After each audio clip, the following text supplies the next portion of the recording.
Greetings everybody and welcome back to the Awesome Lindsay channel. So when setting up a shoot, the models and I will often chat a bit about what kind of concept we like to do, and I'll also have them send me images of what outfits they're bringing, so that way I can get a better idea of what kind of background will look good. So I shoot around my city a lot and I'm familiar with a lot of the spots, and I also like to street view locations, and I'll also show up early if I can to scope out the locations in kind of the nearby vicinity of where we'll be shooting. So for this first look, we have a yellow dress, and as I was scouting around, I saw this teal greenish glass wall, and this cool color makes for a good complement in color to this orange dress and the warm tones in her hair and her skin. So this whole day I'm using an AD400 Pro as my main flash unit. And for the first part of this beginning shoot, I have a 35-inch octabox from Paul C. Buff, and this first image is with the octabox, and I have the camera settings so that a good portion of the ambient light is lighting up the scene, which is pretty easy when it's noon in the summertime. And then I have the key light coming from camera left, and that's adding just a little bit more oomph.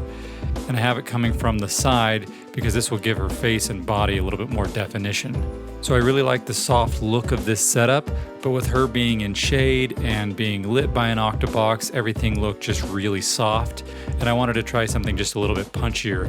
So I removed the modifier and I put the flash almost directly in front of her and kind of on camera right, and this hard light source gave a little bit more of a summery, being lit by the sun type of look, which I think works really well for this sundress outfit.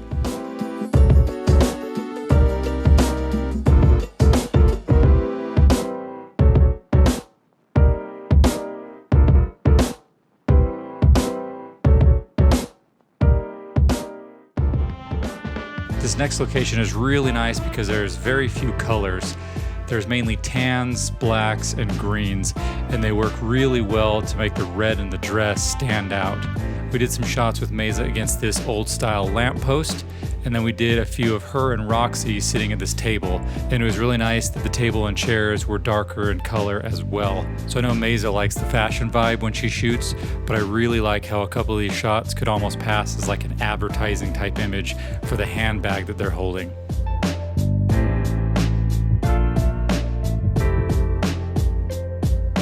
For the lighting, again, I'm using an AD400 Pro with a 35-inch octabox, and for these shoots, I have a 70-200 lens. For that first shoot, I was using an 85 1.2. So I'm using this lens for a couple of reasons. One, there were people who were just out of frame, and if I were shooting a wider lens, even if I were closer to the model, I'd most likely end up seeing them in the shot. And the long focal length of the 70-200 allows me to frame up pretty much only what's behind the model and nothing else. The other reason I'm using this is because I wanted to use my ND filter, and this is pretty much the only lens that would fit it. And again, since it was midday in the summer and the background was very bright, I wanted to use this ND filter to knock out some of those highlights in the background, and then use the 400 Pro to light up the model.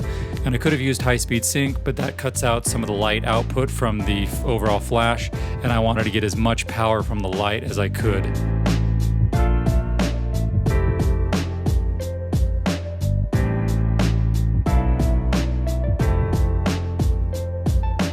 We then went a few yards away, closer to the wooden doors, because we really wanted to use them as a background. And I really like the color simplicity in these images, because it's basically a black and tan color scheme with just a little bit of red in the shoes. And the lighting here, it's the octabox, pretty close to the model, just off to camera right. And I have it close on these ones because it gives a bold, kind of punchier, more contrasted look, which I think works really well with the strong, bold business type outfit.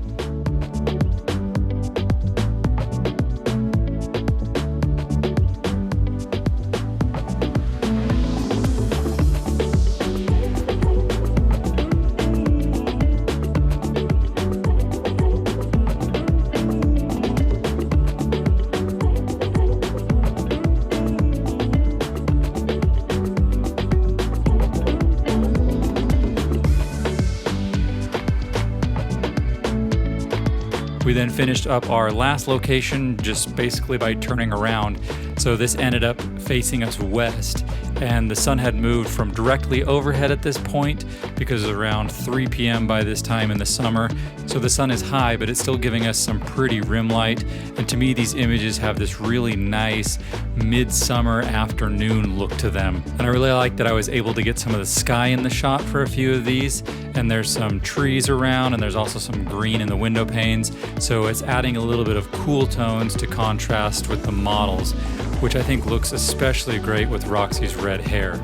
I'm still using my 70-200 with the ND filter to keep the background highlights in check, and I'll post the camera settings as usual, but with the clouds rolling by and me manually rotating the ND filter and eyeballing the exposure as I was shooting, I don't actually have any way of knowing what ND filter I was on. And this filter doesn't actually have any stop markings, it's only just small white dots, so I apologize for not having that measurement. But again, I'm using the Octa, and I have the light around 45 degrees to either side of the camera, just depending on which side they're facing. And I'm just trying to keep the light pointed towards their face, and I'm trying to keep it feathered and dialed in as much as possible, as much as a solo photographer and lighting guy can do. So that's the shoot. If you guys have any questions, leave them in the comments field. I'll do my best to answer them, and thanks everyone for watching.